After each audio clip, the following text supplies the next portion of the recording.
Bienvenue sur SVM6 pour cette nouvelle modélisation. On va voir comment modéliser une roue de charrette comme celle que vous avez à l'écran.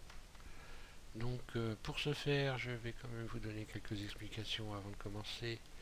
On va donc voir cette modélisation en deux tutoriels. Je vais faire donc deux tutoriels sur SVM6. Vous allez pouvoir trouver donc une playlist que je vais nommer roue de charrette. Et vous pourrez vous référer à cette playlist pour modéliser cette roue. Donc cette roue qui va avoir quelques avantages, on va donc modéliser des rayons bâtons, donc des rayons circulaires.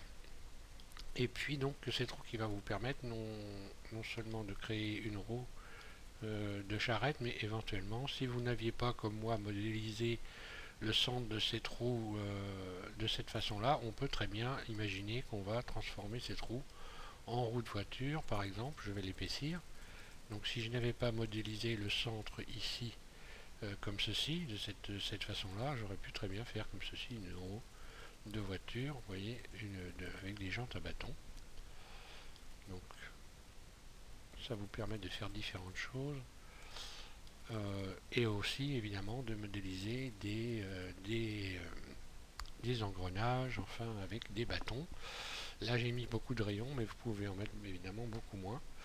Je vais donc passer à la première donc, explication qui va consister donc déjà dans un premier temps à créer un tour, puis un centre et relier comme ceci les rayons du tour au centre. Donc, je vais passer sur un nouveau tableau, je vais fermer celui-là pour éviter de faire ramer.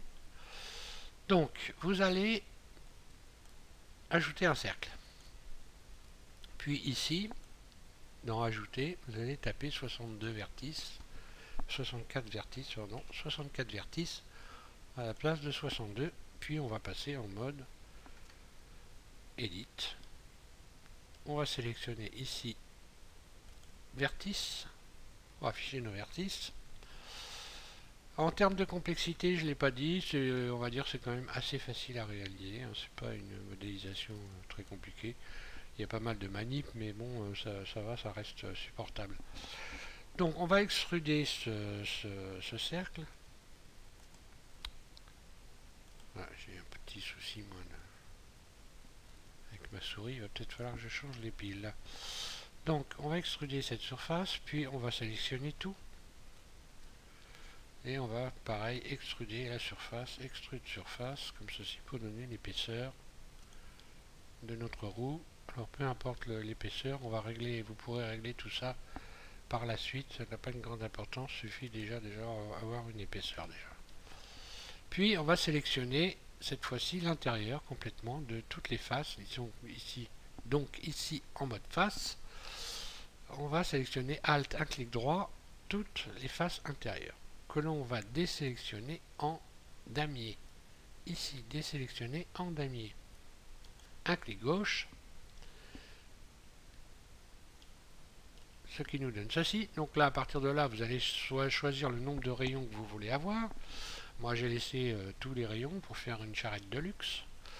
Donc, vous les désélectionnez un par un pour être sûr d'avoir bien désélectionné le truc comme il faut. Le mieux, c'est de les désélectionner un par un ou alors deux, puis enfin bon, peu importe, pour arriver au bout et que ça soit bien, que les rayons, qu'il y ait des écarts qui soient réguliers.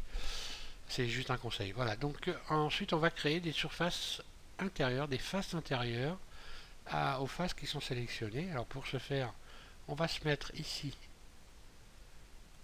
on va sélectionner barycentre, origine individuelle. Vous sélectionnez origine individuelle à la place de barycentre. Puis on va faire Alt E, ce qui ouvre cette petite affichette. Et on va cliquer sur face individuelle une première fois, puis tout de suite derrière, on va refaire un clic gauche. Donc un clic gauche comme ceci, puis tout de suite derrière un autre clic gauche pour libérer la souris. Ce qui va nous permettre maintenant de faire surface S et de régler comme ceci. Vous bougez votre souris comme ceci et vous réglez la taille de vos rayons. Donc suivant la taille que vous allez choisir ici, vous aurez des rayons qui seront plus ou moins gros. Une fois qu'on a fait ça, on va subdiviser ces faces. Ici, vous allez dans subdiviser, vous voulez les subdiviser 2 fois. Ensuite, vous allez vous mettre en vue de dessus et vous allez vous remettre ici en barycentre et faire surface pour étirer comme ceci ces rayons. Une fois qu'on a fait ça, on va supprimer toutes ces faces que l'on a subdivisées ici. On va les supprimer X face. Je me retrouve avec des surfaces ouvertes qui ont, comme ceci, vous voyez, plusieurs vertices, oui, donc. Je me remets en vue de dessus. Je vais donc me remettre en vue de dessus. Et puis, vous allez faire Z pour vous mettre en mode transparent. Puis C pour sélectionner tous ces vertices.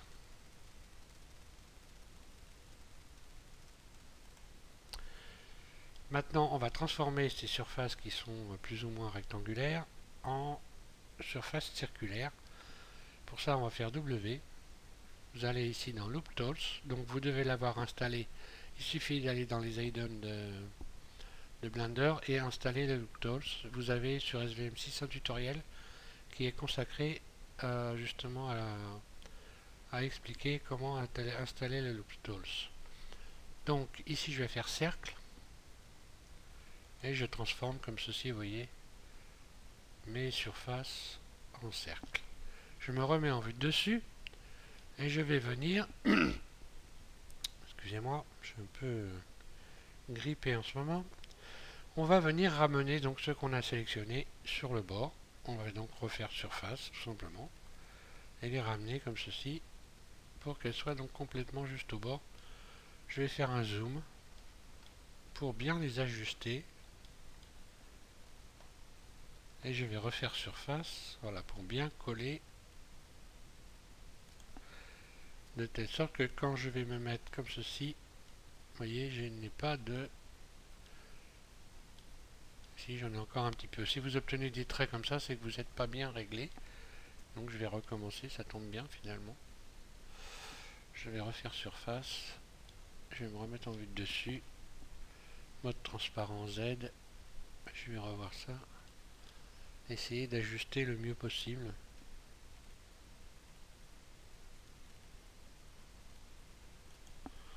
Là, ça devrait être mieux normalement.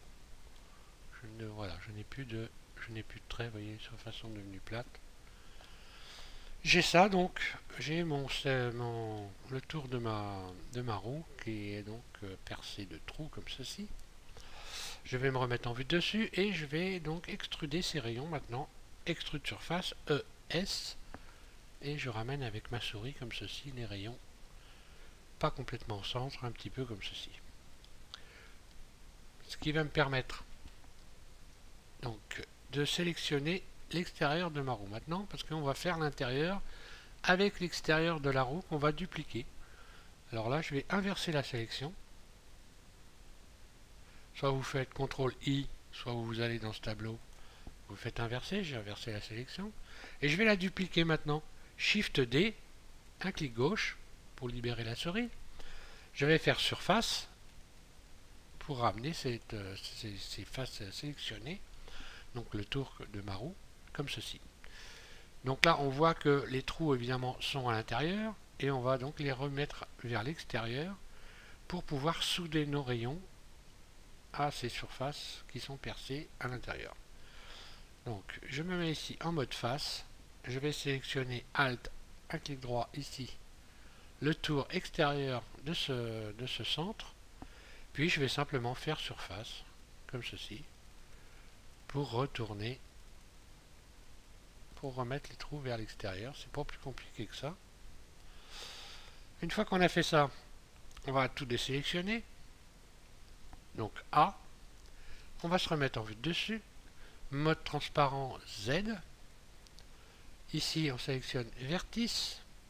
Puis on va sélectionner, resélectionner une nouvelle fois, comme ceci, tous les vertices qui constituent les cercles, les tours de notre rayon, disons le diamètre de notre rayon. Et à partir de là, pour pouvoir joindre donc ces rayons aux trous qui sont en face, je vais donc simplement ici, regardez, vous avez une petite icône avec deux flèches qui donc va nous permettre d'aimanter les vertices sélectionnés aux vertices qui sont en face. Alors je vais faire un zoom pour qu'on voie bien. Voilà. Et maintenant il suffit de faire en mode barycentre évidemment, mais vous devez y être. Il suffit de faire surface, de ramener comme ceci à touche-touche et tout de suite un clic gauche.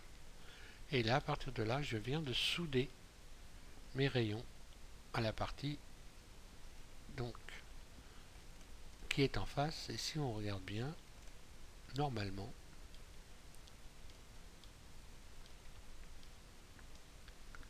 si je tire comme ceci, on voit que c'est soudé. Puisque à partir du moment où je bouge ceci comme ceci, et que j'ai cette arête qui bouge, c'est que c'est bien soudé. Donc là, pour l'instant, il n'y a pas de problème apparemment. Je vais revenir donc avant la soudure, voilà. Donc vous en êtes là, ça c'est soudé. À partir de là, on va éteindre, on va couper ici. Hein.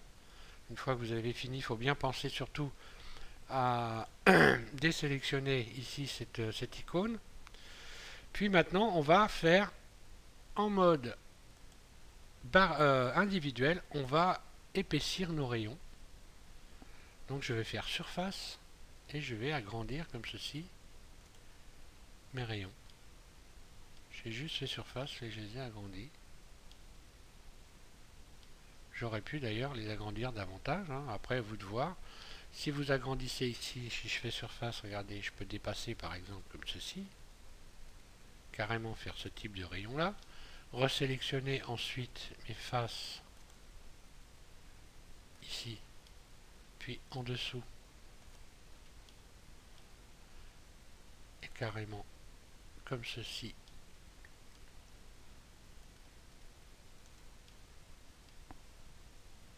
Faire donc en mode barycentre évidemment. Réépaissir ces surfaces là.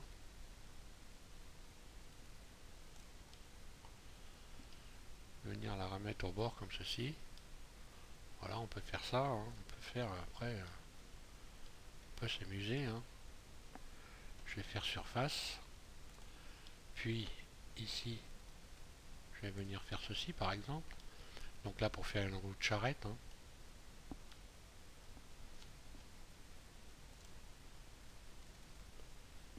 Comme ceci. Donc je vais réduire un peu le centre parce que là il faut dire que j'ai un peu chargé la mule, on va dire quand même. Je vais me remettre en mode transparent, je vais sélectionner tout le centre.